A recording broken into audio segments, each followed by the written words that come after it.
બહારની દુનિયા બહુ જોવી નહીં. રામને તરસ લાગે ને કીધું લક્ષ્મણ જો તો પાણી ક્યાંય છે પ્રભુમાં પંખીડા ઉડે ત્યાં પાણી હોય. વાલ્મીકનો પ્રસંગ છે. વાં પાણી પંખીડા ઉડે ત્યાં પાણી હોવું જોઈએ. રામ પાણી પીવા, ટૂંકમાં તળાવ આવ્યું, પાણી પીવા ગયા. હજી આમ રામ ખોબો ભર્યા ને પાણી પીવા ગયા ને તો સામે એક બગલો જોજો, એક પગ મૂકી આમ આમ કરે, પાછો ધીરેકથી બીજો પગ મૂકી આમ આમ કર્યું.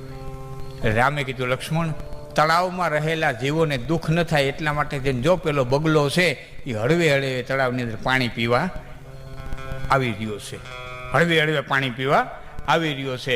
આટલું રામ બોલ્યા ને પડખે માછલું હતું, એને કીધું રામ તમે પ્રવાસી છો, અમે સહવાસી છીએ.